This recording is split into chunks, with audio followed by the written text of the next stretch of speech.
আসসালামু আলাইকুম রহমতুল্লাহ বারকাতু। সম্মানিত ভিউয়ার্স, দর্শক ও শ্রোতাবৃন্দ, আমরা কথা না কাটার ব্যাপারে কথাকে শুরু করলে আরেকটি হাদিস নিব। এই হাদিসটি সহিহ বুখারীর হাদিস ৬৩৩৭ নম্বর হাদিস। ইবনে আব্বাস রাদিয়াল্লাহু তাআলা আনহুমা ইকরামাকে বললেন, তার ছাত্র ইকরামা তাবেঈ, মানুষের সাথে প্রত্যেক জুমায় কথা বলো, মানুষদেরকে উদ্দেশ্যে কথাবার্তা বলো, আলোচনা করো, ওয়াজ করো প্রত্যেক জুমায়, অর্থাৎ একবার, প্রত্যেক জুমায় একবার কথা বলো। তা যদি না মানো তাহলে ২ বার বলো। যদি আরো বলতে চাও তো ৩ বার, সপ্তাহে ৩ বার, এর চেয়ে বেশি না।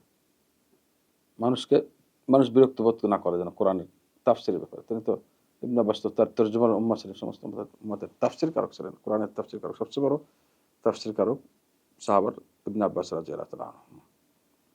মানুষ যেন বিরক্ত বোধ না করে, এবং মানুষ যখন আসবে তখন যদি দেখো যে তারা পরস্পরের মধ্যে কথা আছে, তো তাদের কথা কেটে দিও না, বরং চুপ থাকো। যদি তোমাকে কথা বলতে বলে তখন তুমি কথা শুরু করো তাদের সঙ্গে, যে তোমার কথা শুনতে চাচ্ছে তারা, তো ওই মুহূর্তে কথা বলো। আমি আগে বলেছি হাদিসটি সহিহ বুখারীর।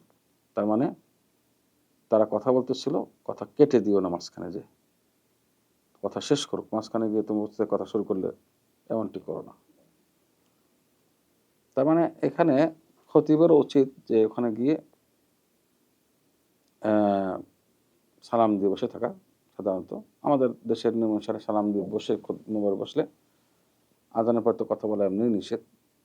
তো খতিব বসলে আস্তে আস্তে মানুষ চুপ হয়ে যায় সাধারণত, এবং তখন আজান হয়।